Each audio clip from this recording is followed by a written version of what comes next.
What's up everybody, welcome back to the FPL channel where today we are talking something we haven't done before during the international break, wildcard drafts. So personally I'm not wildcarding, but some people are actually wildcarding. I mean, we love wildcarding during international breaks. So yeah, let's get on with it, shall we? So wildcard, spoiler alert, I'm doing with my budget, so there's gonna be a big difference in the values. So just one issue, but apart from that, it's all okay. So let's just jump right into the video. Let's not waste any more time. First up, formations. So the formation I'm actually looking to play with this draft ideally will be a 3-4-3, but it can also switch to a 4-4-2 or even a 4-3-3. It depends on what fixtures and the personality you want to select. That's one thing I added in this wildcard draft is depth. You'll see when you continue watching the entire video. So first up, Nick Pope, best value keeper in the game. 14 points so far if I'm not mistaken. At 4.5, he's risen to 4.6, but still good value for that price. Easier fixtures coming up. He's outscored every other 4.5 keeper despite having the worst of fixtures.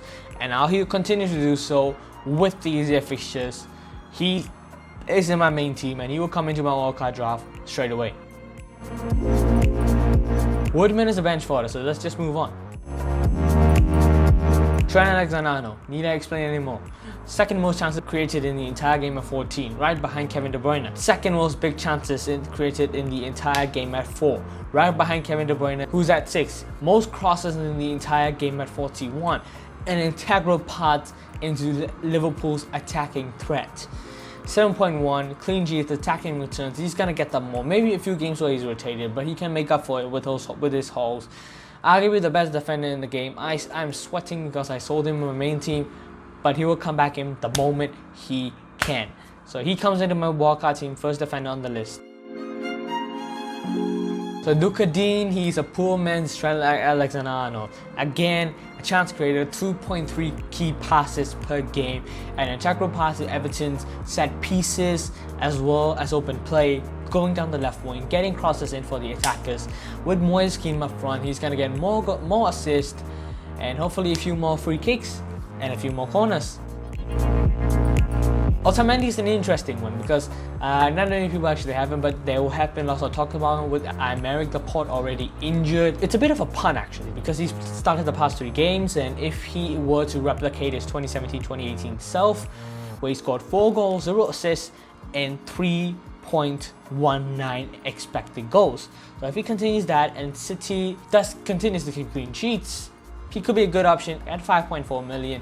Because apart from him, the only other centre-back options is Stones. If you don't want Fernandinho at centre-back, that is.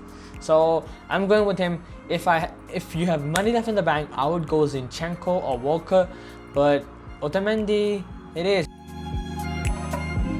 Tyrone Mings is someone I've discussed about in my team overview videos. Tyrone Mings, BPS magnet. He will be a BPS bonus point magnet the moment Aston Villa keeps a clean sheet, because as I said before, he has the third highest BAPS by any defender behind the 2 guys that I had said earlier, Alexander-Arnold and Luka D. So he gets his BAPS by defending, like tackles, blocks, same way how Wan-Bissaka got his bonuses last season. So Mings 4.5, he will rotate around with the other 4.5 million players in my team. And good value with Aston Villa's good fixtures coming up. Okay, so Lundstrom. So I bought him at 4 in my bus team. So third most big chances created, wrongly listed as a defender when he's actually an attacking midfielder at Sheffield United. So that's a huge bonus at 4 million as well. I mean, you can rotate him around. I won't start him every game because I value that 1 point that he's going to lose when he concedes 2. So that's one thing I'm actually worried about, starting Lundstrom every game. But as a rotator with the likes of Mings, or even the likes of your 4.5 million midfielders that I'm going to mention in a while, he fits the bill. So Salah, he's the obvious pick for me. For now, he's the obvious pick. Good way into a Liverpool attack. Ownership on his side, the most expensive player in the game, highest scorer 2 seasons in a row, and he's also got a good XG of 2.71, so he's just about the same as his XG. And yeah, shots per game, just a bit behind Firmino, but good enough. And he's had Newcastle next, a leaky Chelsea defense next, Sheffield United next and Leicester next. So a good little run coming up. So I'm keeping Salah. Ownership, reliability, consistency. He has everything. Raheem Sterling. So Raheem Sterling is an interesting pick according to now because of Sergio Aguero's resurgence. But hear me out here. The stats are kind of similar with them. Expected goals, Aguero is actually better than Sterling by just a bit. But here's the thing though, when Jesus comes back, Aguero's minutes will be limited. Because it's something I picked up. With Jesus in the squad, or Jesus in the squad, Aguero played 21 and 65 minutes respectively in the first two. Without Jesus, when he's injured, Aguero played 90 minutes. Jesus is expected to be fit for the next trip to Norwich. So, yeah, his minutes are going to be rotated. But then again, Aguero doesn't need 90 minutes to cause damage. But then again, I want my players to play as many minutes as possible. Sterling's a guy that Pep trusts. He's the key man on the left side with Tani injured. So he will get the nod ahead of Aguero. Kevin De Bruyne, of course, I don't go through a draft without a Kevin De Bruyne. I picked him from Gameweek 1, 9.5 million, and he's proved to be one of my best picks of the season in my bust team so far. But on my wildcard team, I'm also keeping him obvious pick, most big chances created at 6, most chances created at 16, crosses, he has like 35 crosses, so he is that creative link in that Man City midfield. When David Silva plays, he might be a bit behind, a bit like deep, but David Silva is not going to play every game because of his age.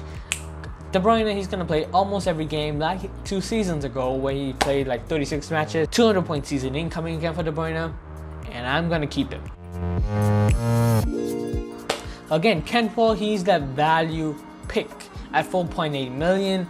He's a good rotation pick with the likes of Mings and Lundstrom that I mentioned earlier. You can rotate around according to the fixtures, and you can only pick 1 of the 3, and then you have 2 good bench options. That's what I said by when I mean at depth, because you have that depth. One Cantwell starts and one of Mings and Lundstrom doesn't start, you actually have 2 good substitutes already. So Cantwell, good value pick, value for money, longest attacking side, and 4.8, it doesn't get any better.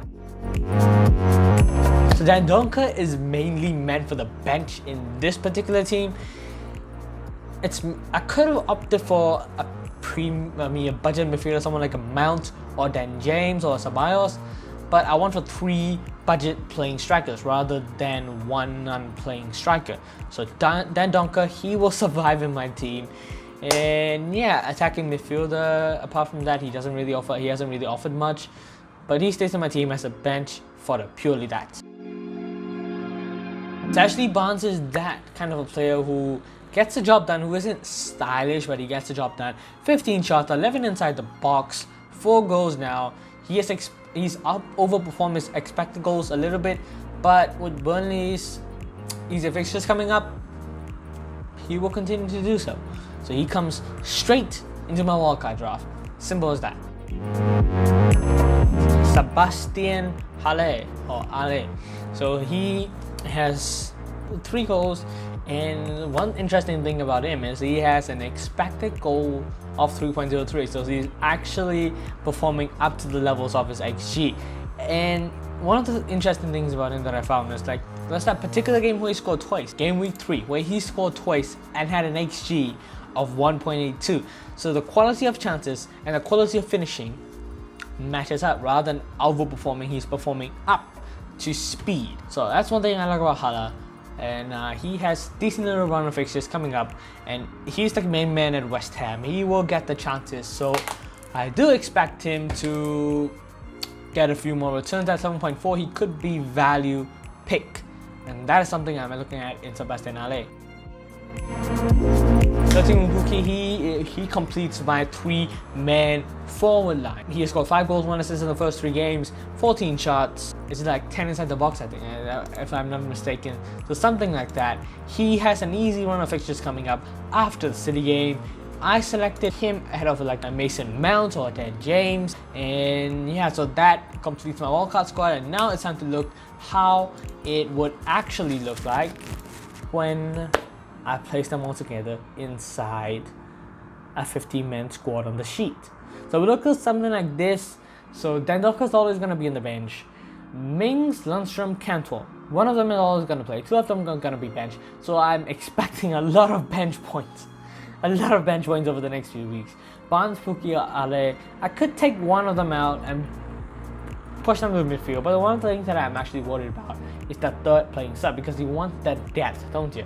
Because you're not gonna get another wildcard until 2020, and you don't want to use that wildcard until the double game week. So you practically, if you wildcard now, you're gonna survive. You're gonna have to survive 13 weeks without using a wildcard. So you gotta add depth now rather than try to use the free transfers later, because the free transfer, you will have issues coming up. You can't say for sure there isn't going to be an issue. So that's something I'm looking at. This is the depth I'm looking at. If I want to get this team right now, I would have to take a -16, 5 transfers. That's it for now. Hope you enjoyed the video. Enjoy the international break while you still have it, and I'll see you guys in a few days. Until then, peace.